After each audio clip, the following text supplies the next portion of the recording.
Bonsoir à tous. Comme vous le savez, nous sommes au début de l'année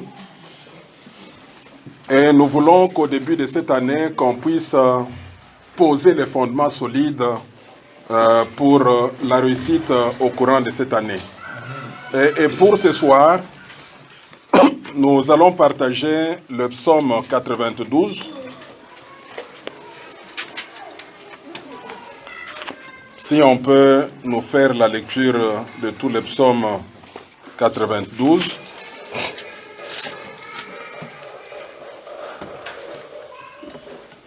Quelqu'un peut bien nous faire la lecture, psaume 92. Psaume 92. Cantique pour le jour du sabbat. Il est beau de louer l'Éternel et de célébrer ton nom, ô Très-Haut. D'annoncer le matin ta bonté et ta fidélité pendant les nuits sur l'instrument à 10 cordes et sur le luth au son de la harpe. Tu me réjouis par tes œuvres, ô Éternel, et je chante avec allégresse l'ouvrage de tes mains. Que tes œuvres sont grandes, ô Éternel, que tes pensées sont profondes. L'homme stupide n'y connaît rien, et l'insensé n'y prend point garde. Si les méchants croissent comme l'herbe, si tous ceux qui font le mal fleurissent, c'est pour être anéantis à jamais. Mais toi, tu es le Très-Haut, à perpétuité, ô Éternel. Car voici tes ennemis, ô Éternel, car voici tes ennemis périssent, tous ceux qui font le mal sont dispersés. Et tu me donnes la force du buffle. Je suis arrosé avec une huile fraîche. Mon œil se plaît à contempler mes ennemis et mon oreille à entendre mes méchants adversaires. Les justes croissent comme le palmier, ils s'élèvent comme le cèdre du Liban. Plantés dans la maison de l'Éternel, ils prospèrent dans les pavés de notre Dieu.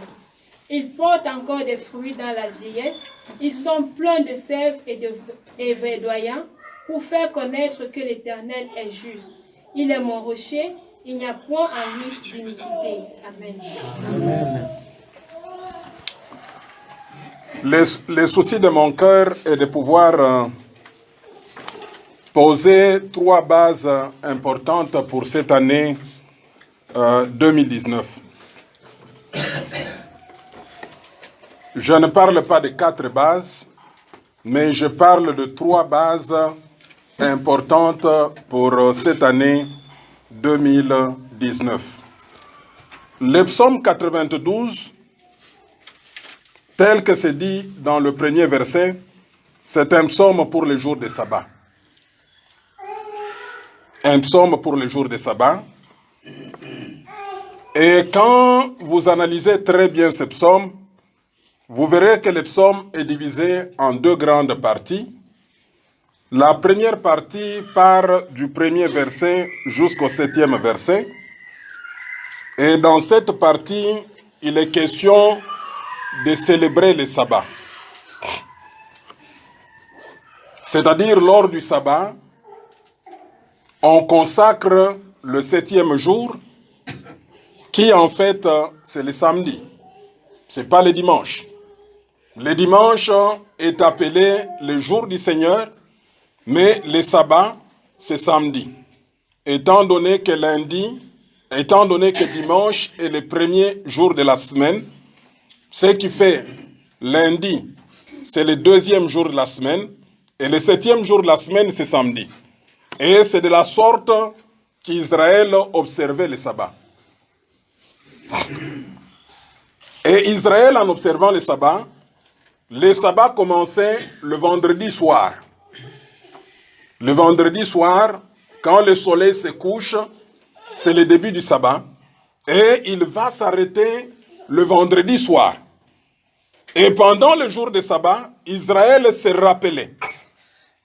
Israël s'est rappelé d'un Dieu créateur.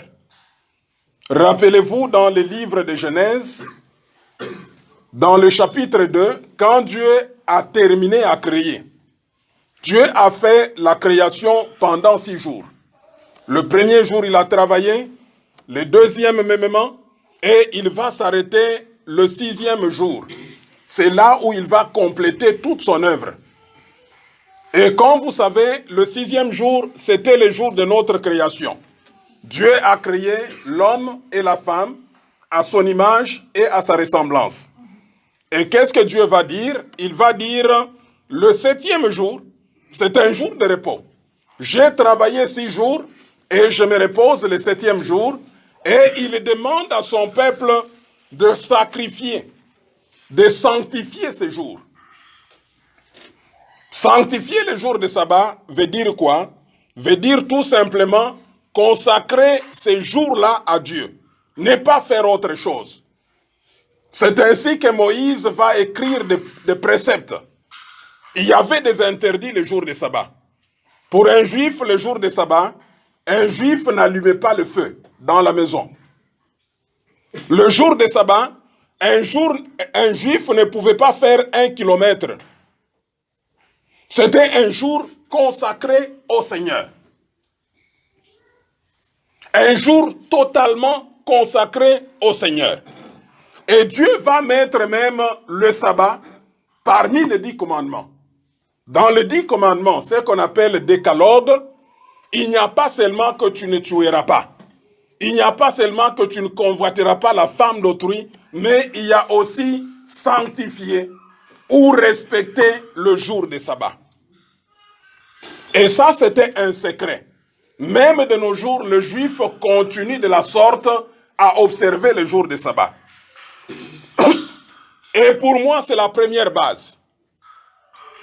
Pour l'année 2019, je voudrais que chacun de nous puisse avoir base, sanctifier le jour du Seigneur. Je ne vous demanderai pas d'observer le sabbat, mais je vous demanderai d'être sérieux par rapport au temps du Seigneur. Alors, quand tu remarques, quand tu essaies de voir, dans la plupart des cas, nous ne sommes pas sérieux avec le temps du Seigneur. Combien de fois les gens viennent à l'église, je prends l'exemple seulement de dimanche. Quelqu'un apparaît à l'église à 11 heures. On ne respecte pas le temps du Seigneur. Moi, j'aimerais à ce que chacun de nous, dans sa propre maison, puisse respecter le temps de rendez-vous avec Dieu. Dès que ce temps est là, tu respectes ce rendez-vous. Voyez combien est-ce qu'on respecte le travail. Nos amis travailleurs. Moi-même, j'ai travaillé des années. J'ai fait 30 ans de travail. Et je sais, au travail, quand le travail va commencer à 7 heures, on se réveille à 7 heures?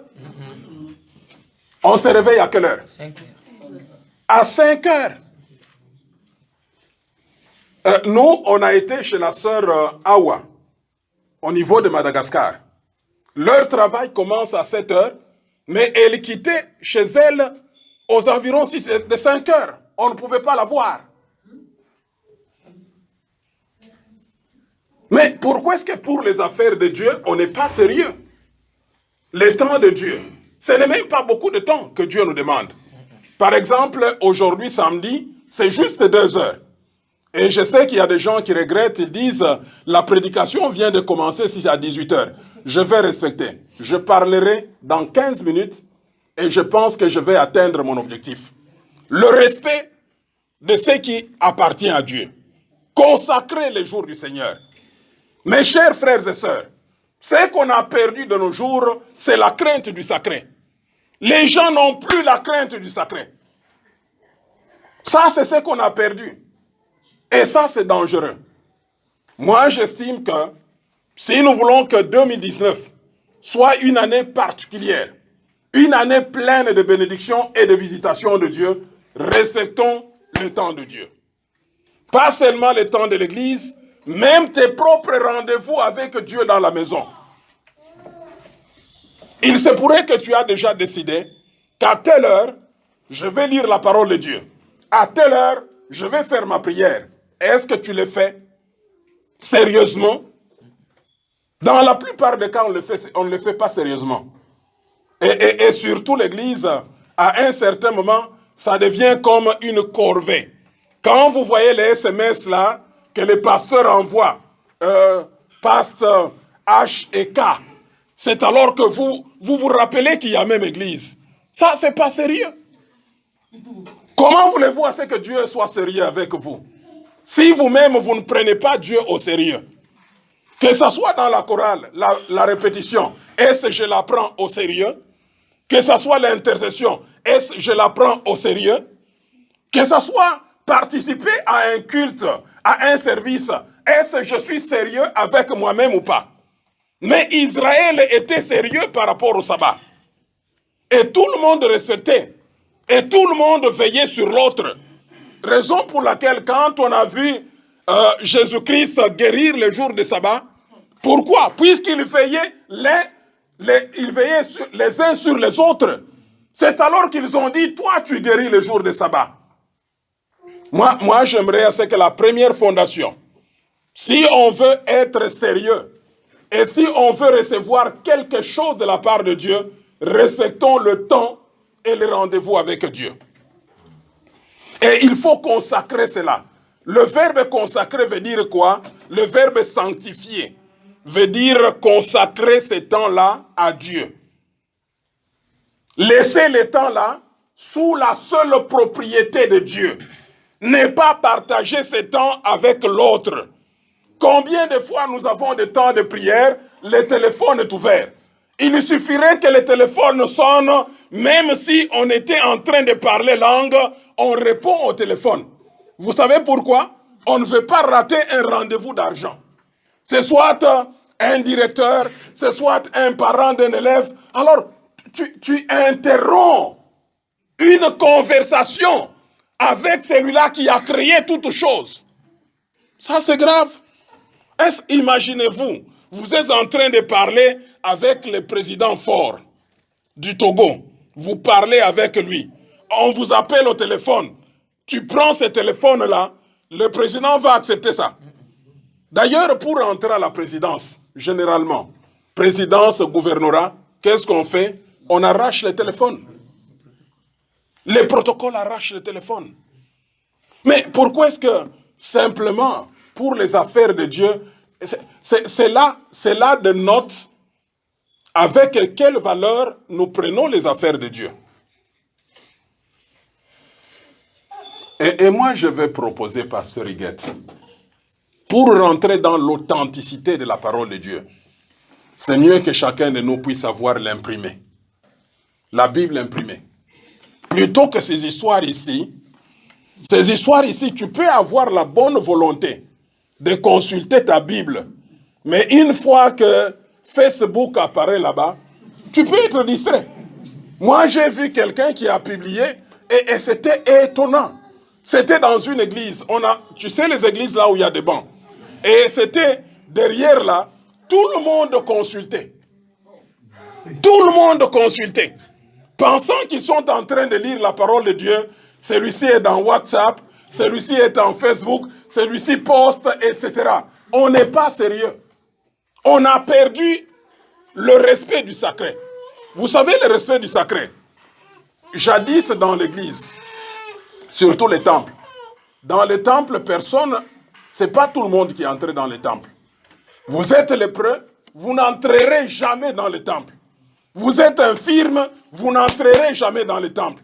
Vous n'êtes pas juif, vous n'entrerez jamais dans le temple. Et même les femmes avaient où elles restaient. Mais Jésus-Christ nous a fait grâce. Jésus-Christ a ouvert la porte de l'église pour un chacun de nous.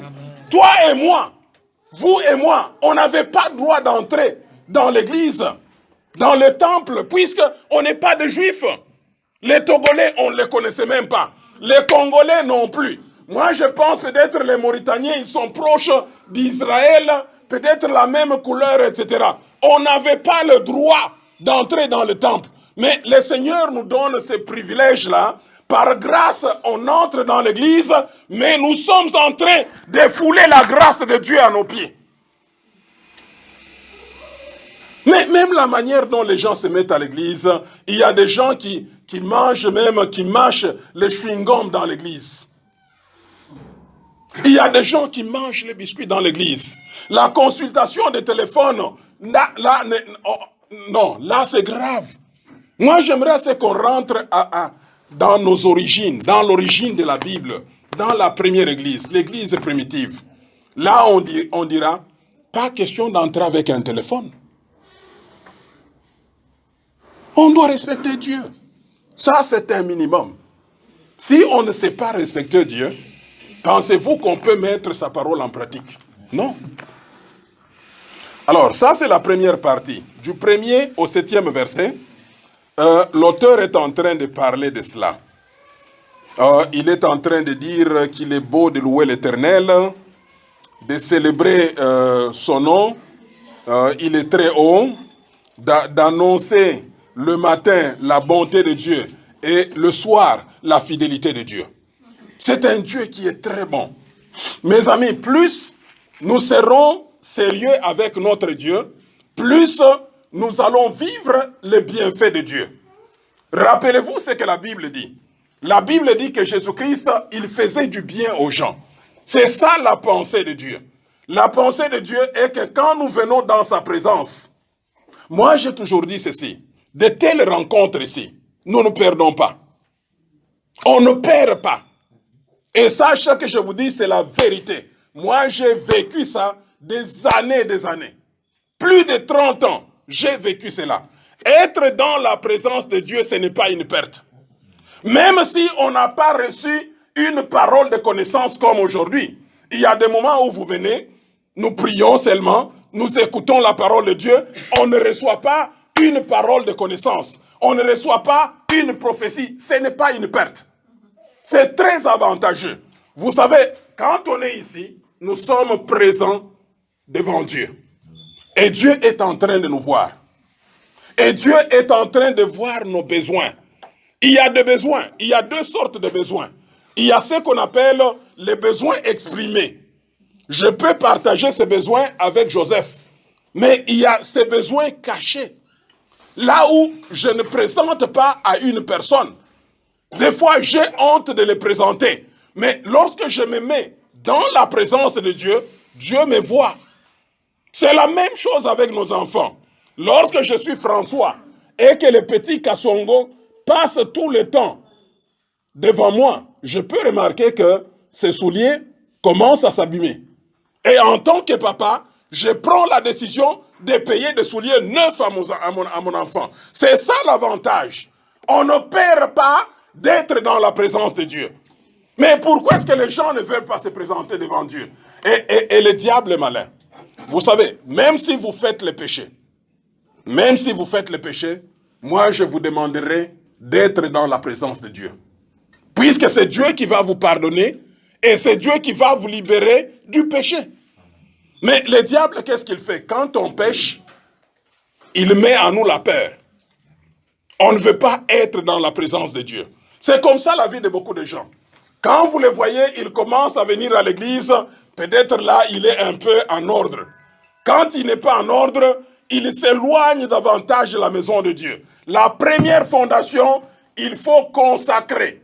Il faut sanctifier le temps de Dieu. Le temps de rencontre personnelle avec Dieu. Le temps de rencontre collective avec Dieu. Il faut consacrer cela. Dans la deuxième partie, du verset 8 à la fin, il présente deux tableaux. L'auteur présente deux tableaux et il prend des images.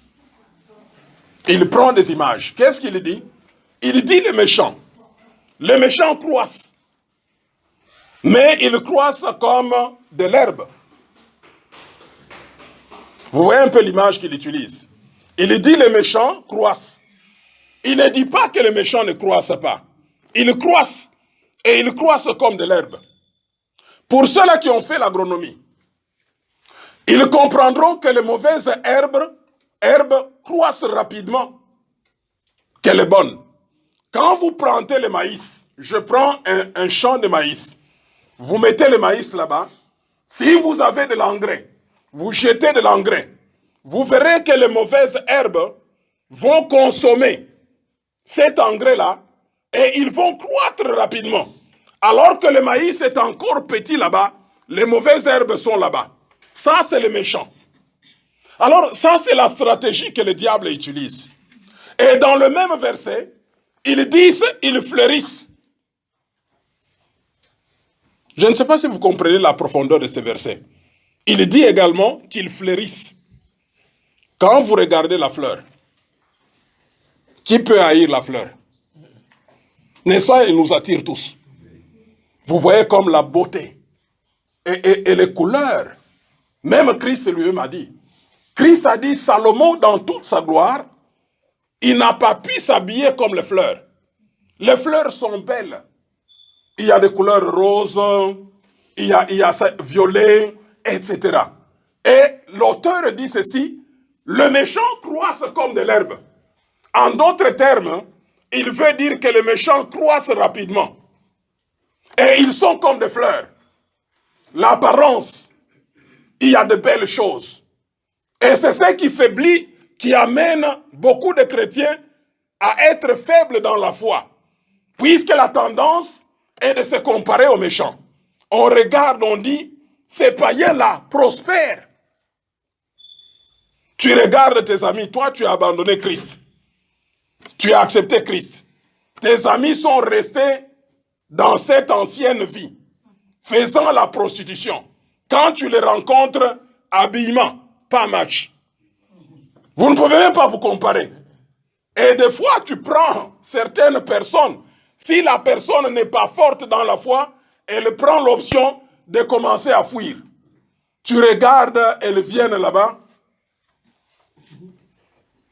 Tes amis qui ont prospéré dans la rose croix, quand ils passent, c'est BMW.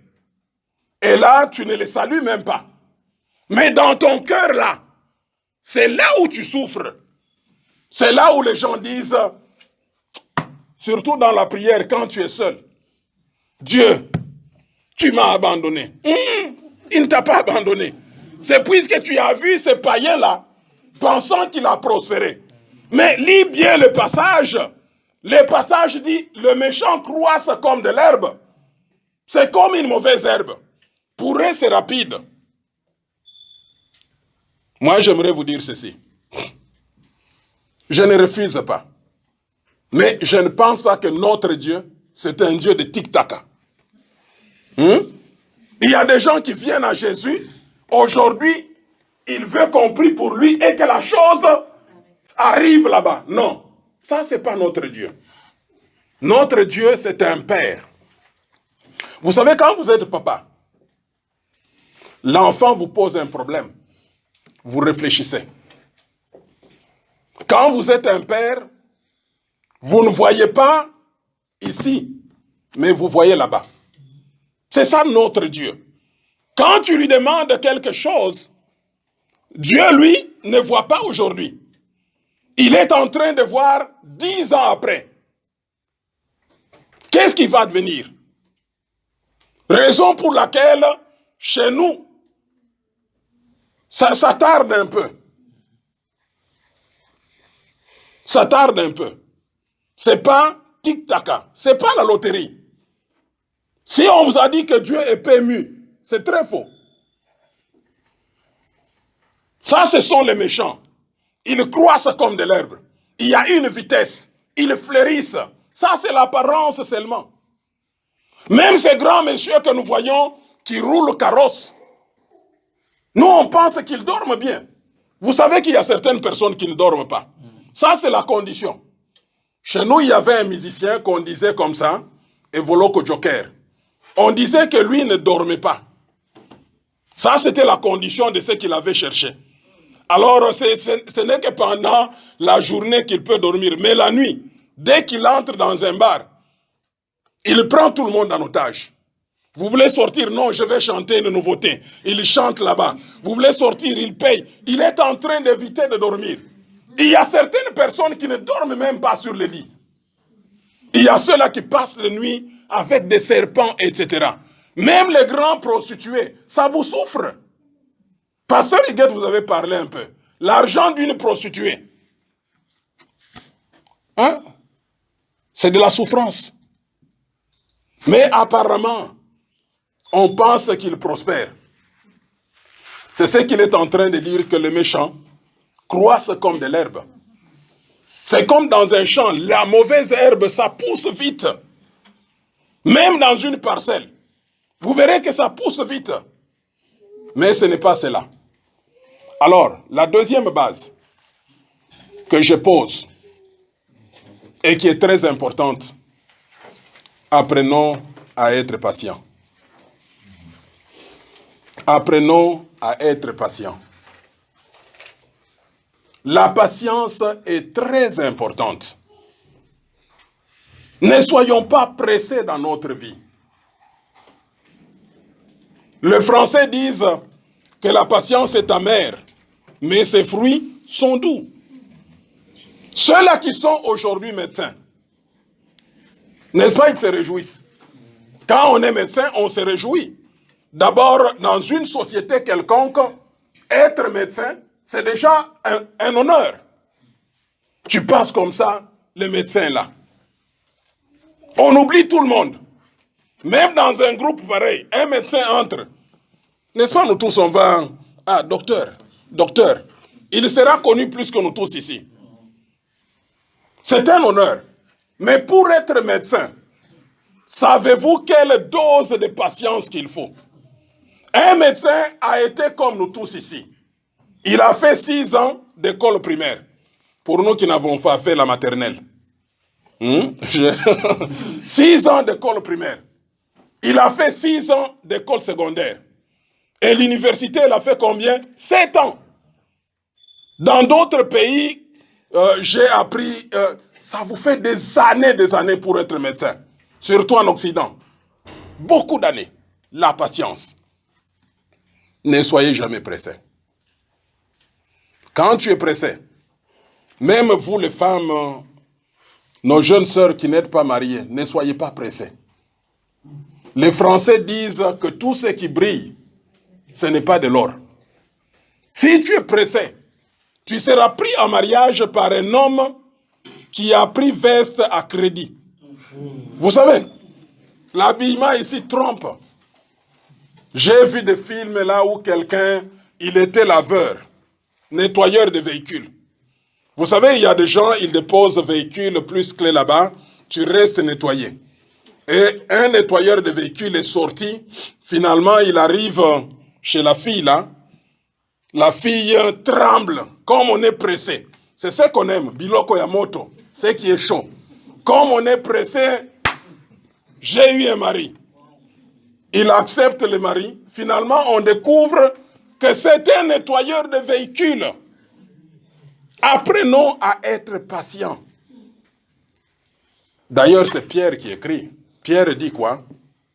Humiliez-vous sous la puissante main de Dieu, afin qu'il vous élève au temps fixé par Dieu. Dieu a un plan pour un chacun de nous. Et Dieu tient à ce que ces plans-là se réalisent. Et il marche avec toi petit à petit. Ne sois pas pressé. Puisque Dieu connaît. Quand tu es pressé, c'est comme les parents. Un parent, quand il voit un enfant avec un couteau, il arrache, n'est-ce pas? L'enfant ne comprendra pas pourquoi est-ce que papa a arraché. Papa arrache puisqu'il sait que l'enfant peut se blesser. C'est la même chose avec toi. J'apprécie beaucoup ma femme. Quand je l'avais mariée, je ne sais même pas pourquoi est-ce qu'elle m'avait accepté. Tu sais, un jeune chrétien, chez nous, quand on croyait à cette époque-là, c'est pas comme vous, hein, vous qui croyez à partir de Facebook. Nous, c'était un chrétien là traditionnel. Grosse chemise, gros pantalon. Hey! Puisque on vivait la sanctification dans tous les détails. Si Papa Wemba coiffe, nous, on ne se coiffe pas. On reste avec beaucoup de cheveux là. N'est-ce pas, j'étais comme ça.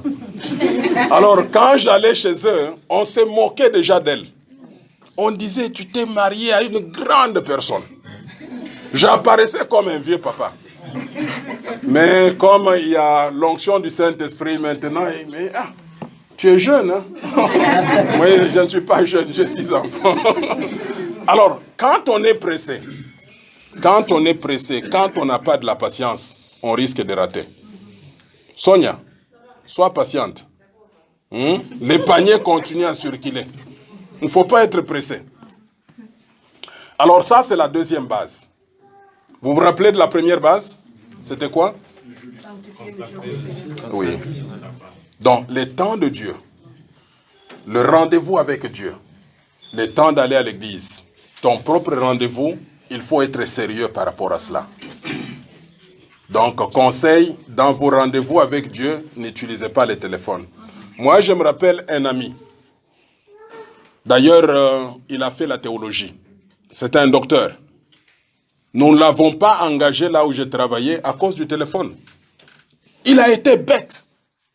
Et moi, je me disais, pourquoi n'a-t-il pas eu la sagesse de Dieu? Et du point de vue test écrit, et même les interviews, c'était les meilleurs candidats. Mais on était là en train de l'interviewer, les téléphones sonnent, je vois le monsieur qui prend le téléphone. Oh! Bien que j'étais directeur, je ne pouvais pas influencer. Alors, les membres du jury m'ont dit, on ne prend pas ce monsieur, n'est pas sérieux. C'est comme ça que Dieu est en train de nous voir aussi.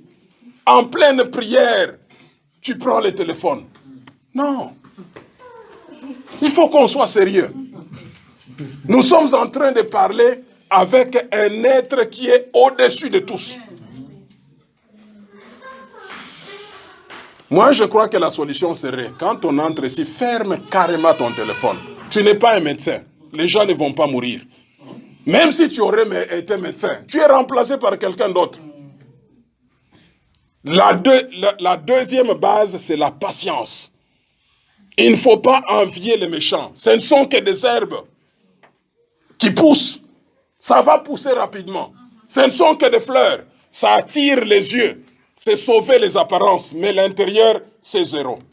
Alors, je termine avec la troisième base. La troisième, la Bible dit, c'est dans le verset 12, les justes, ils croissent comme les palmiers. 13. 13, il dit ceci, les justes croissent comme les palmiers.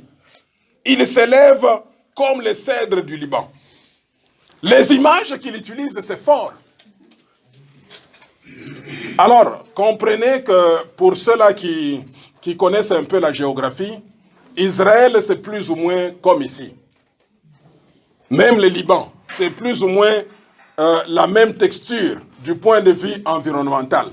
Il y a le soleil, c'est un peu aride, il y a les sables, etc. Et dans un endroit, là où le soleil et le vent, les palmiers jouent un très grand rôle. Alors, vous pouvez vous rappeler de l'importance du palmier, l'utilité du palmier. À votre avis, avec les palmiers, on peut faire quoi? L'huile.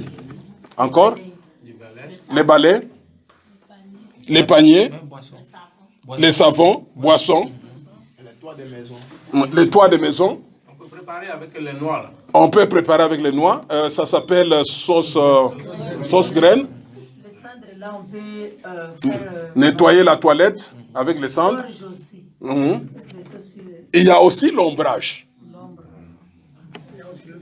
Il y a aussi le vin.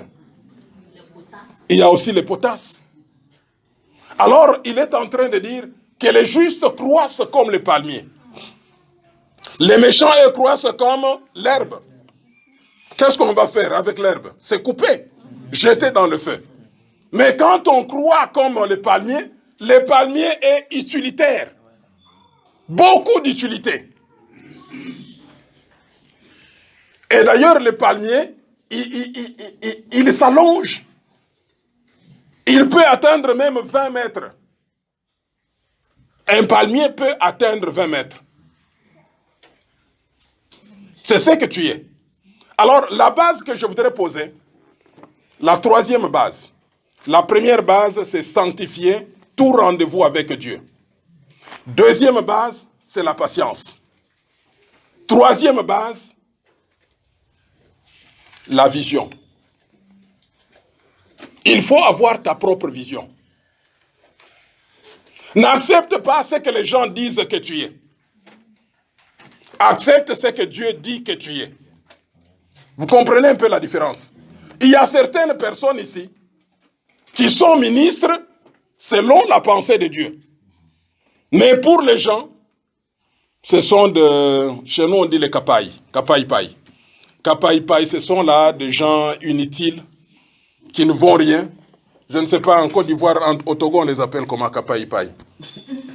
Basse classe là. S'il y a salon, vous savez, dans beaucoup de maisons, des bons à rien. On les appelle vagabonds. Quand dans la maison il y a salon d'honneur, on les met dans l'autre salon là, je ne sais pas comment est-ce qu'on l'appelle. Même à la terrasse là. Non, ne te vois pas comme ça. Vois-toi comme Dieu te voit.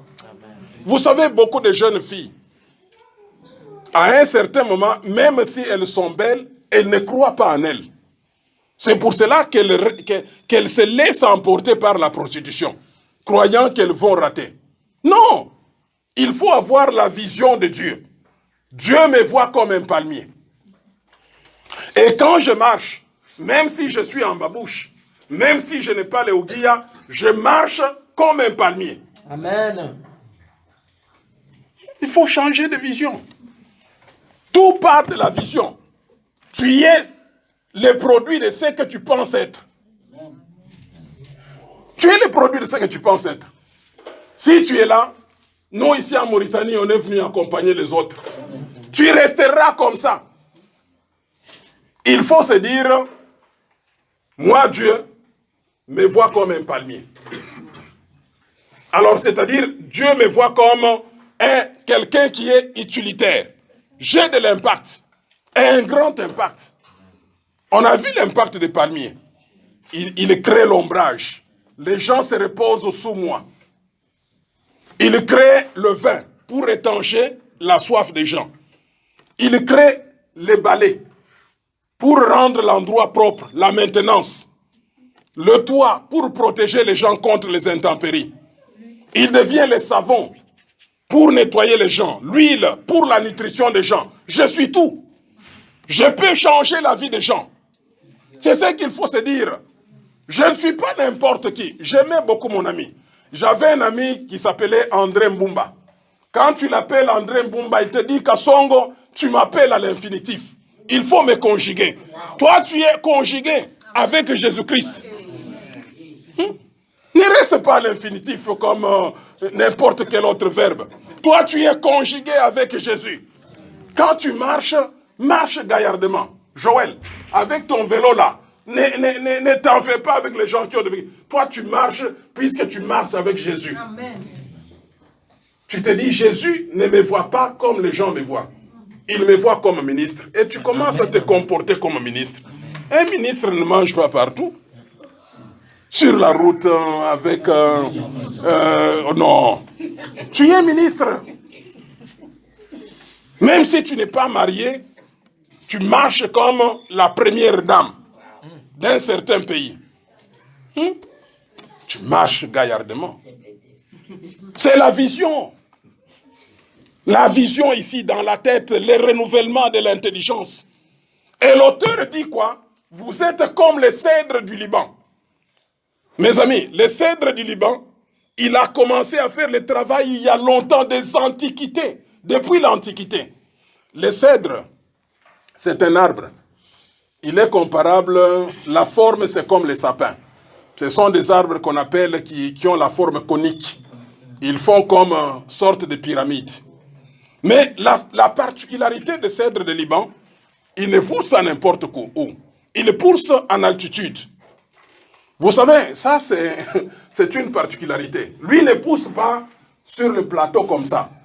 Lui, il pousse au niveau des montagnes.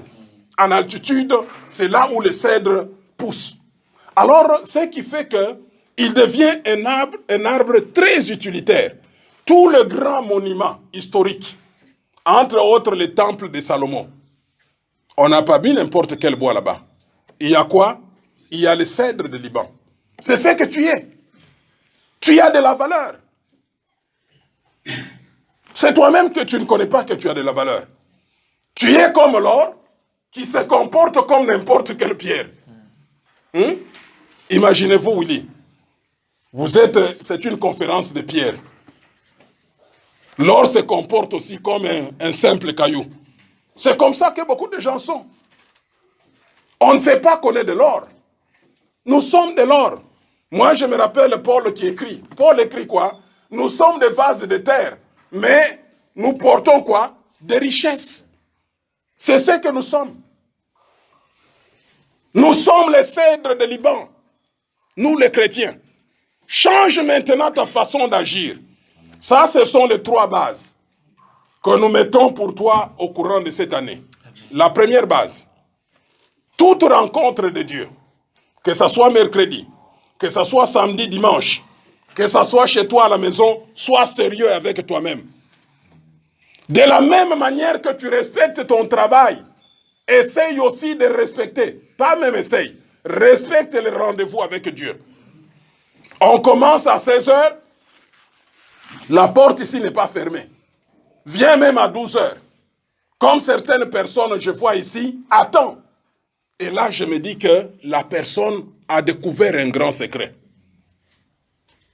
Pas à 7 h, quelqu'un qui apparaît. Ah, ça c'est quoi? Si j'étais préfet de discipline, je le mettrais à la porte. Toi, tu acceptes que les élèves arrivent 45 minutes après. On commencera à faire ceci aussi. Ça va beaucoup aider. Non, moi je dis que l'Église commet des erreurs. L'Église doit réfléchir comme dans les écoles. Vous savez, dans les écoles, la parole, c'est comme mathématiques. Mon frère, mathématiques, on ne met pas à la fin. Mathématiques, on met quand? Aux premières heures. Moi, je crois que l'Église doit changer. Dès qu'on entre comme ça, on commence par la parole et on termine par les cantiques. Mais nous, on fait le contraire. Nous, c'est les cantiques. Alors, les gens ont dansé, finalement, quand on commence la parole. Non, réfléchissons comme à l'école maintenant. Quelqu'un qui vient 15 minutes après de retard, la porte est fermée. Si on est à 2. Moi, je me rappelle, je dirigeais un groupe chez moi, à la Kenya. Quand l'heure commence, dès qu'il y a l'heure commence, je prêchais seul. Et les gens qui étaient là, quelqu'un vient et les regarde. Alors, bien que je prêchais, je voyais. Il entre et se dit, c'est pas possible. Je prêchais seul et prêchais avec zèle comme s'il y a des gens. Et des fois, je fais comme tout pentecôtiste à un certain moment, je fais Alléluia. Alors que je suis seul. Moi, je pense que nous devons être sérieux avec les choses de Dieu. Ça, c'est la première base. Deuxième base, la patience. Il faut être patient. Je disais avec ma femme, maintenant elle m'a compris. Tu sais, la patience, c'est quoi? Dieu a déjà fait comme ça. Ça, c'est dans Pierre. Hein? Humiliez-vous sous la puissante main de Dieu. La main de Dieu t'a déjà bloqué là-bas. Mais je sais qu'il y a des petits malins qui sont déjà sortis de la main de Dieu. Ils descendent. Alors, comme Dieu n'est pas dictateur, il vous laisse. Mais si tu es obéissant, tu es là. Humiliez-vous sous la puissante main de Dieu, afin qu'au temps fixé, Dieu vous élève. L'élévation de Dieu est bonne. Il ne faut pas précipiter. Il ne faut pas précipiter. Quand Dieu t'élève, il t'élève pour de bon. C'est comme ma vie. Moi, j'ai toujours été directeur il y a longtemps. Quand je vois quelqu'un directeur, on fait des fêtes. Je disais d'ailleurs à mon épouse que je vais démystifier le poste de directeur. C'est ce que j'avais fait au Congo. Puisque tous les directeurs, quand on est directeur, finalement, alors on me nomme. J'ai fait longtemps. Hein. C'était déjà en 93. Je suis devenu directeur. Tout ce temps. C'est ça ma vie. Même quand je cherche du travail, moi je vise toujours là-bas. Alors, quand je devrais être directeur maintenant de l'ensemble du pays du Congo, c'est là où j'ai démystifié ce poste-là. J'ai habité pas où tout le monde habitait. Je suis allé habiter dans un petit quartier qu'on appelait Kimbwambwa. Les gens, non, tu ne dois pas être là, tu dois changer des amis. Alors on me voyait avec des amis, des choristes, des intercesseurs. Alors les gens disent, c'est pas possible. C'est pas possible. Moi, mes amis, dès que vous vous humiliez sous la puissance de main de Dieu, dès que lui-même dit, maintenant monte, personne ne va t'arrêter. Tu vas aller comme un palmier. Tu vas aller comme un palmier. Tu vas aller comme un palmier. La patience. Soyons patients. Et la dernière base, c'est la vision. Ne marche pas avec la vision des hommes. Ne marche pas avec ce que ta grand-mère t'avait dit. Ta grand-mère t'avait dit, par exemple, tu ne seras jamais marié. Ne marche pas avec cette vision. Marche avec la vision de Dieu. La vision de Dieu est que tu seras un palmier. La vision de Dieu est que tu seras le cèdre de Liban. Que Dieu bénisse sa parole. Amen. Amen.